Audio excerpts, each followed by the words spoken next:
Hi guys, I came across this article on the internet by a guy called Steven, spelt with a V, J Seay PHD. I'll post the link below the video. And I was reading some of the things that this guy got to say on HOCD. And there are several sections to this. But what was interesting was he goes into mental rituals, compulsions, behavioural, and avoidance behaviours.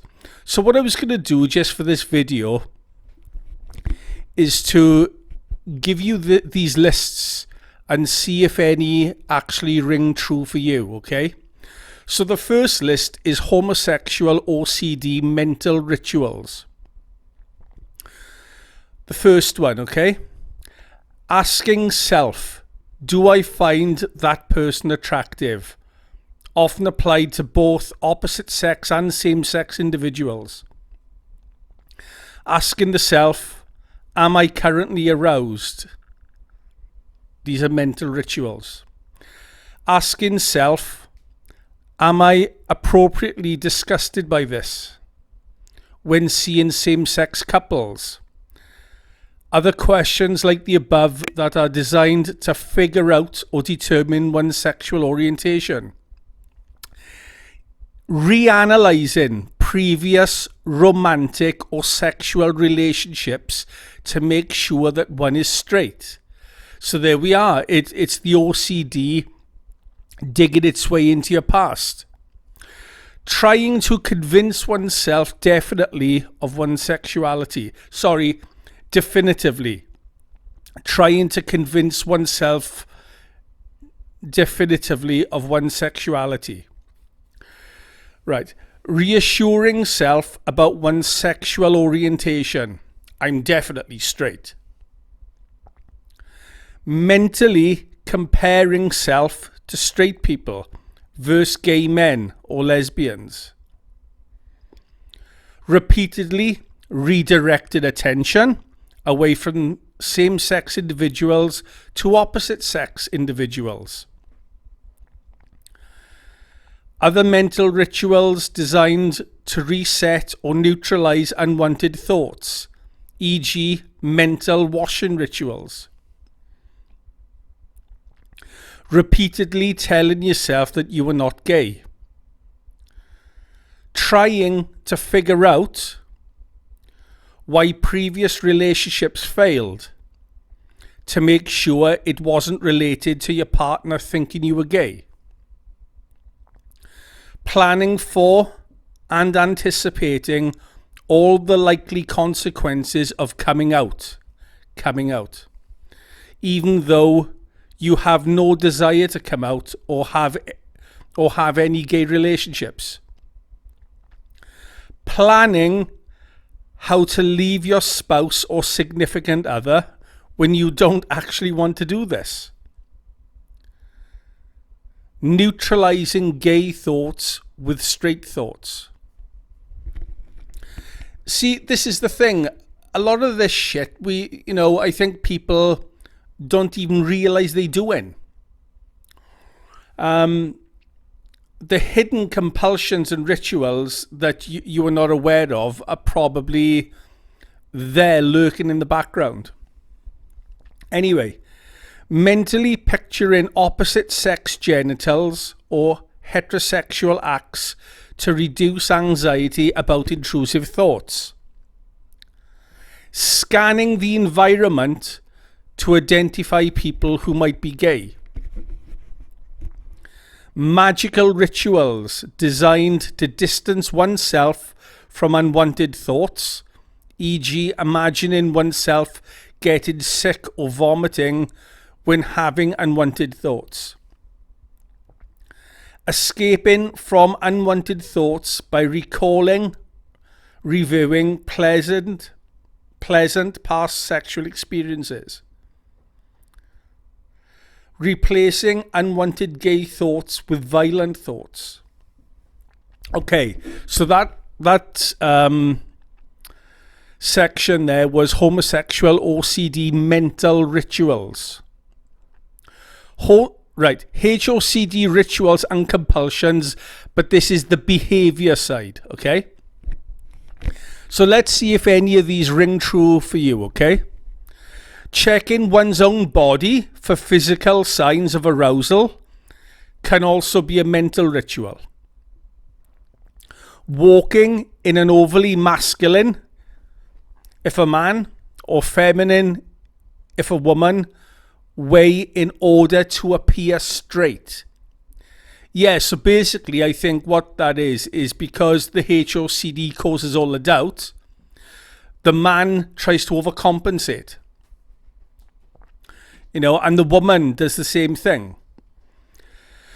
Next one is interacting in an overly masculine or feminine way. Same thing. Talking only about appropriately masculine or feminine topics. Washing rituals. Hands, etc. If one comes into contact with gay men, lesbians or bisexual individuals. I never thought of that one, to be honest with you. Watching straight pornography in order to reassure self that you're aroused by it. I'll read that again. Watching straight pornography in order to reassure yourself that you're aroused by it. Watching gay porn in order to prove that you were disgusted by it or not aroused by it. Asking other people if they ever find same-sex people attractive. Asking other, is it normal to type questions over and over again to obtain reassurance? Asking other people for reassurance about your sexuality. Repeatedly asking ex-girlfriends, boyfriends why your relationship ended. Dating excessively to prove that one is straight and or that one is attracted to the opposite sex. Compulsive masturbation to straight pornography in order to prove that one is attracted to the opposite sex. Interacting in a way that is aggressive, insulting, or disrespectful to gay people. So basically, they're coming over as homophobic then, I suppose. Right, okay. In some cases, adopting a gay lifestyle. Now, this is fucking interesting. Ooh, I nearly went a whole video without swearing then. In some cases, adopting a gay lifestyle because it feels like it is inevitable due to OCD doubt, by the way. However, finding this lifestyle distressing and unwanted. Yeah, so I think some people, you know, their OCD does their fucking head in so much that they think, fuck it, I'll resign to what these intrusive thoughts are basically dictating to me that I should do. In some cases, dating same-sex individuals or engaging in homosexual acts to figure out the meaning of these experiences, but finding these activities distressing and unwanted. Same thing. Right, okay, the last... No, actually, there's two more sections. So it's up to you. I might timestamp this video, actually, to avoid people getting fucking bored. Anyway, next section, homosexual OCD avoidance behaviors. And again, avoidance is a form of reassurance. It's just a form of reassurance that comes before the trigger. Anyway, avoiding gay men, lesbians, and bisexual people. This is avoidance. Avoiding things that have been touched by gay men, lesbians, or bisexual people.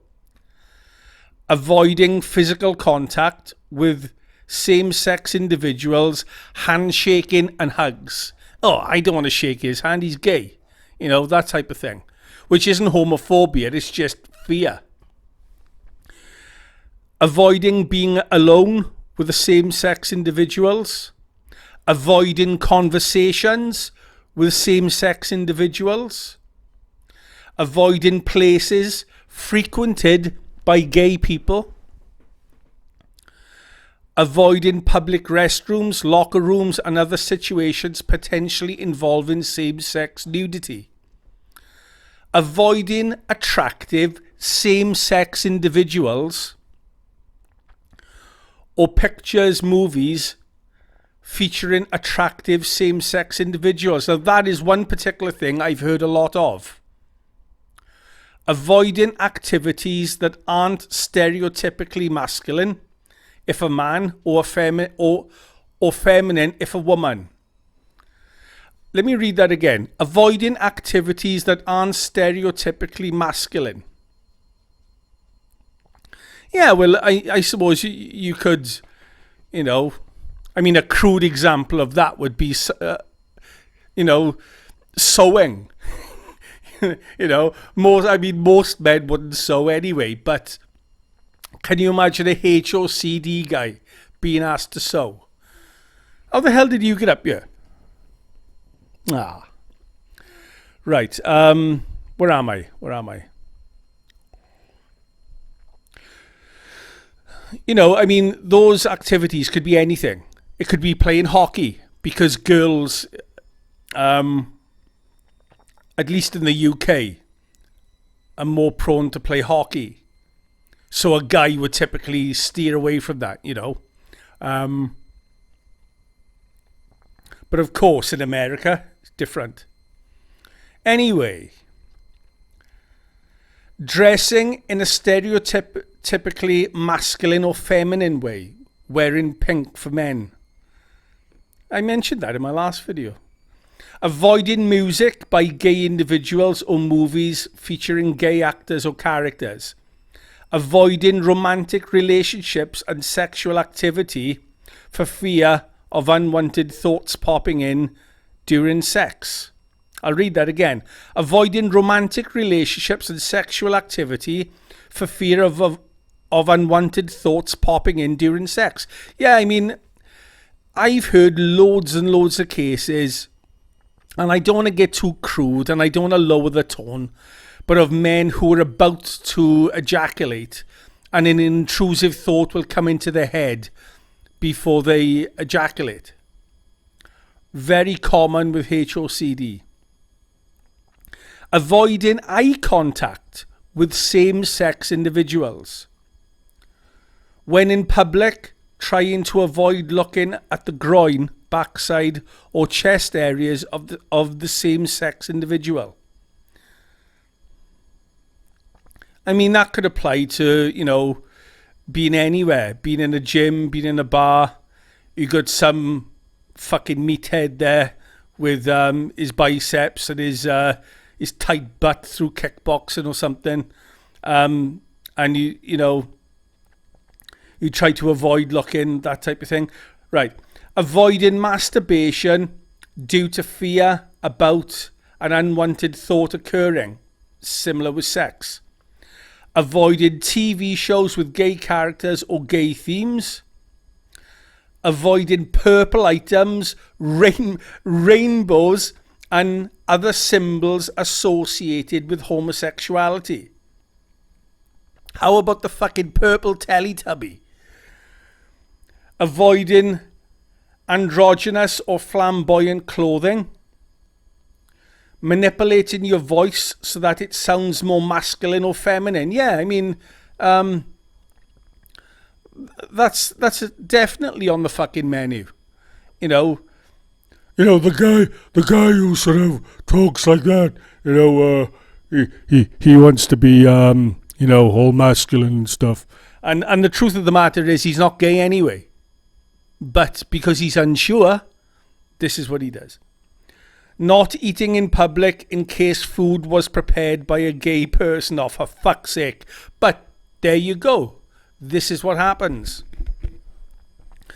Do you know, I promise myself before every video I'm not going to swear, and I always fuck up. Anyway, the last section is homosexual OCD maladaptive beliefs. Straight individuals shouldn't find same-sex people attractive. You know, and this is the internal demands. Straight people shouldn't. They shouldn't. You know, notice that word shouldn't. Straight people shouldn't have any doubts about their sexuality. I mean, that's very fucking black and white. But there you go. Every thought means something. It wouldn't be having... Right, okay, let me read that again. Every thought means something. I wouldn't be having these thoughts over and over again if they weren't meaningful. This is the dysfunctional belief. If I turned out to be gay, it would ruin my life. And in the case of the real extreme people, and this is me saying this, you could turn that into, if I turn out to be gay, I'm going to kill myself. Because I've heard that one as well. And in fact, on my last video about magical thinking, somebody wrote a comment,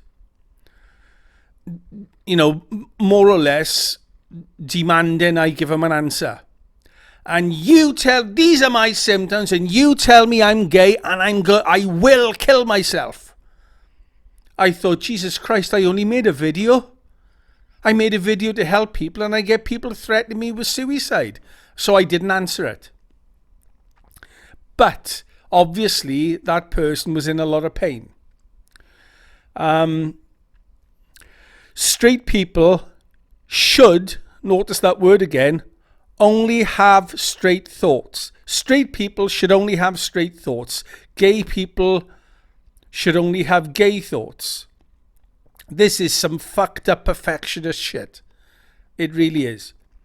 If I'm not 100% straight, it means I'm gay. There you go. Perfectionism, black and white thinking, all or nothing thinking. Notice the thinking errors that are there. And basically thinking errors are just, you know, beliefs. They're beliefs that manifest themselves into thought. You know, at least in my opinion anyway.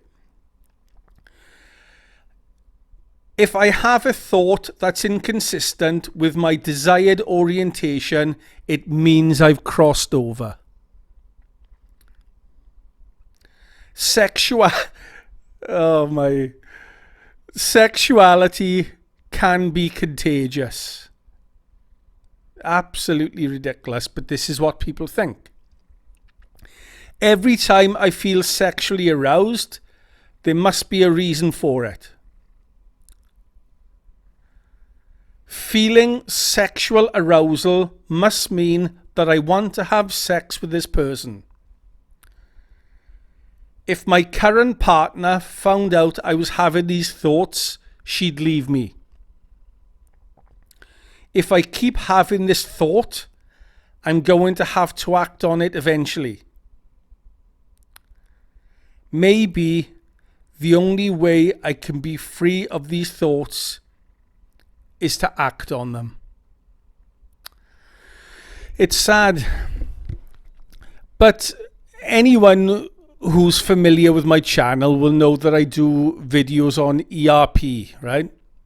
ERP exposure. And I always suggest, ERP is best practiced with a mental health professional, right? And after reading this, I'll tell you exactly why. Because it's just the same as, well, actually, it's not quite the same, but do you know, like, you get these self-help books and they tell you everything to do right, but they don't tell you what you're doing wrong, which is, in my opinion, why a lot of it doesn't work. I think the same could be said for anything. And I think when people are doing exposure and response prevention, self-directed, I think it can work. I've had tons of comments and messages saying thank you, you know, it's really helped. But the reason why it's better to go to a therapist is because a therapist can suss out what you're doing wrong. And what we've read today with mental rituals, compulsions, avoidance and stuff, if you do the self-directed stuff, you may be doing things right, but there's obviously still mental rituals, avoidance behaviors and compulsions that you're not wary of, that you're not aware of, and you're still doing them. So I think for optimal results, I mean, you can go to my channel and you can do the ERP, that's fine. But for optimal results and better results, I would say to avoid some of the things that I've read today, it is always better to see a professional and do ERP under a professional, then go on your own and do more ERP exercises. Anyway, this was just a video for just a quick one, as I always say. And I'll come back with something else, guaranteed. We're in lockdown and I've got nothing better to do. So have a good night, guys. Take care of yourselves, all right? Bye.